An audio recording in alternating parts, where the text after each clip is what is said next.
Good morning student. आज class 6 के लिए हिंदी व्याकरण में पाठ 11 है अव्यय।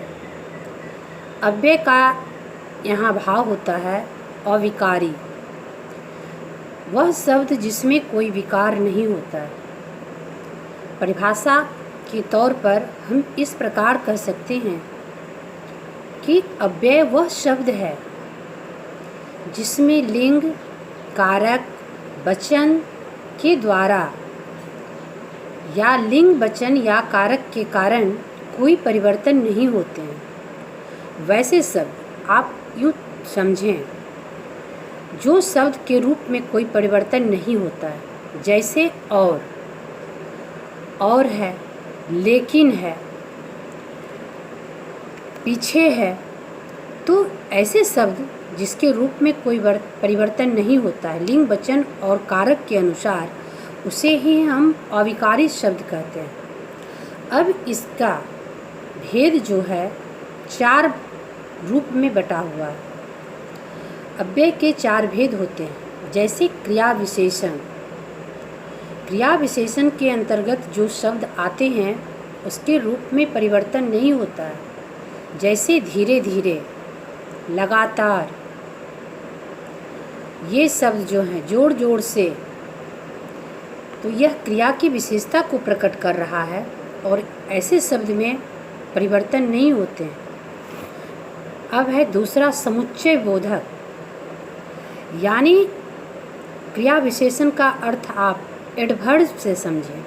जैसे एडवर्ब में होता है स्लोली, तो इस तरह इसमें धीरे धीरे है, तो इसका रूप हिंदी में आकर के भी धीरे धीरे का कोई परिवर्तन नहीं लाता है। वह वाक्य में धीरे धीरे ही लिखाता है, चाहे स्त्रीलिंग वाक्य हो या पुल्लिंग हो।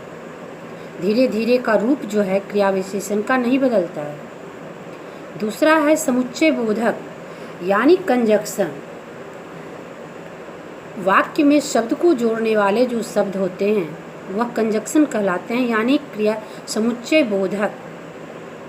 लेकिन, परंतु ये शब्द जो हैं वह कंजक्शन है और इसका रूप परिवर्तन वाक्य में नहीं होता है। यह ज्यों के त्यों कारक या स्त्रीलिंग हो, पुल्लिंग हो, वचन के अनुसार एक ही रहता है। दूसरा है संबंध बोधक, यानी प्रीपोजिशन। के ऊपर, के पीछे, के नीचे, ये शब्द जो है वह वस्तुओं के या व्यक्तियों के संबंध को बता रहा है। जैसे पुस्तक टेबल के ऊपर है, पुस्तक मेज के ऊपर है, तो अब यहाँ के का रूप जो है वह लिंग, वचन और कारक के अनुसार नहीं बदलता है। पुस्तकें टेबल के ऊपर है, पुस्तक टेबल के ऊपर है, यानी के जो है वह एक वचन और बहुवचन में समान होते हैं। इसी को हम संबंध बोधक शब्द कहते हैं। इंग्लिश में इसे प्रीपोजिशन कहते हैं। दूसरा है अवयव का चौथा भेद विस्मयादि बोधक, इंटरजेक्शन। इंग्लिश में यह इंटरजेक्शन के नाम से आप पढ़ते होंगे। तो यह विस्मयादि बोधक शब्द है। इसका भी रूप परिवर्तन ना तो वचन के कारण होता है, ना लिंग के कारण होता है, ना कारक के कारण होता है। अब आप समझें कि विस्मयादि बोधक शब्द के अंतर्गत क्या आता है। जैसे हाय, अरे, अहो, हे, ये शब्द जो है वह स्त्रीलिंग, पुल्लिंग, एकवचन, बहुवचन, संबोधन हमेशा एक रूप में रहता है। इसलिए इस शब्द को हम अव्यय शब्द कहते हैं। अब आप अच्छी तरह से यह बात को समझ गए होंगे कि अव्यय शब्द का रूप नहीं बदलता है, ना तो लिंग के कारण, ना वचन के कारण, ना कारक के कारण। भले ही इसके 4 भेद होते हैं, जिसको कि हम बारी बारी से समझा चुके हैं। व्याकरण के दृष्टिकोण से ये शब्द जो हैं वह काफ़ी महत्वपूर्ण है। अव्यय शब्द के प्रयोग के बिना वाक्य की संरचना में सही रूपांतरण नहीं हो पाता है। और इसका प्रयोग हमें सोच समझ के करना पड़ता है। देखा जाए तो जिन वाक्यों में क्रिया की विशेषता का उल्लेख किया जाता है उसे क्रिया विशेषण कहते हैं।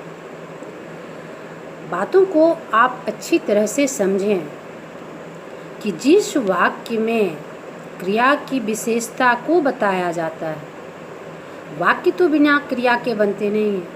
अब लेकिन क्रिया कोई वाक्य है जिसमें क्रिया की विशेषता को पता हम इस तरह से करते हैं, जैसे मोहन बहुत सुंदर लिखता है लेकिन कैसा लिखता है? बहुत सुंदर लिखता है।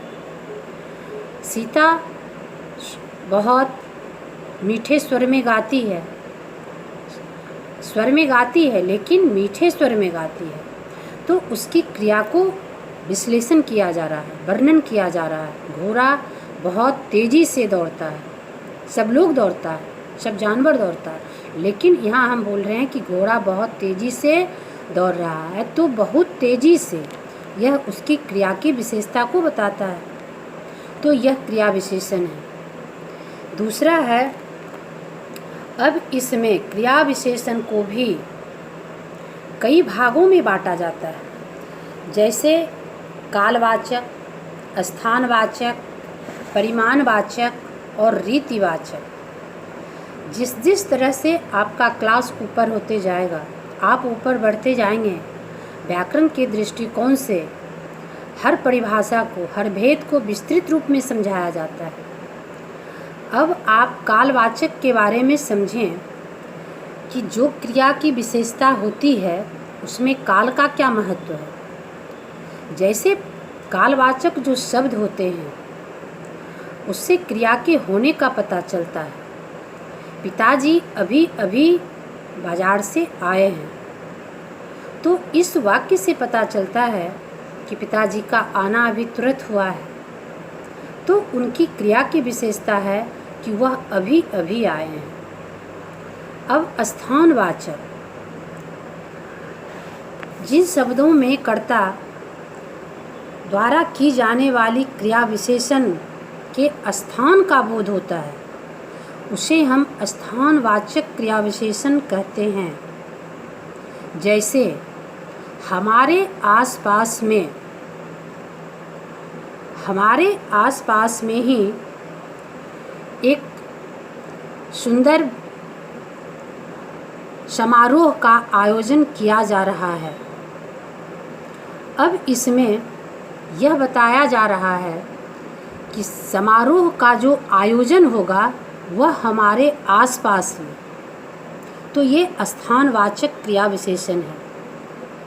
परिमाणवाचक, किसी भी क्रिया की विशेषता में अगर उसके परिमाण का बोध होता है, तो परिमाण यानी मापतौल संबंधी बोध होता है, तो उसे हम परिमाणवाचक क्रिया विशेषण कहते हैं। जैसे चाय में चीनी बहुत कम है। चाय तो बनाया गया लेकिन उसमें जो क्रिया हुई बनाने में, उसमें चीनी की मात्रा जो है वह बहुत कम है। तो यह परिमाणवाचक क्रिया विशेषण की विशेषता है। रीतिवाचक क्रिया विशेषण, रीति यानी हमारे स्वभाव से संबंधित, हमारे आदत से संबंधित क्रिया के करने का जो ढंग है उसे हम रीतिवाचक क्रिया विशेषण कहते हैं। जैसे सावधानी पूर्वक, माँ ने बहुत सावधानी पूर्वक बच्चों को सलाह दी। सलाह तो दी लेकिन बहुत सावधानी पूर्वक, कि बच्चे के दिमाग पर इसका कोई बुरा असर ना हो। यह उनके क्रिया करने का रीतिवाचक क्रिया विशेषण के अंतर्गत आता है कि माँ बहुत अनुभवी हैं और उसने जो कार्य किया उसमें सावधानी को ध्यान में रखते हुए, इसलिए यह उनकी रीतिवाचक क्रिया विशेषण के अंतर्गत रखा गया। इस पाठ में जो आपको बताए हैं अव्यय शब्द, इसको विस्तृत रूप से समझने के लिए एक वीडियो की आवश्यकता और होगी, उसे अगले वीडियो में आपको बताया जाएगा।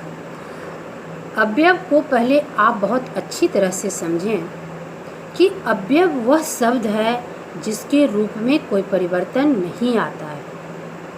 अब हम बताएं कि अव्यय के 4 भेद हैं: क्रिया विशेषण, समुच्चय बोधक, संबंध बोधक और विस्मयादि बोधक।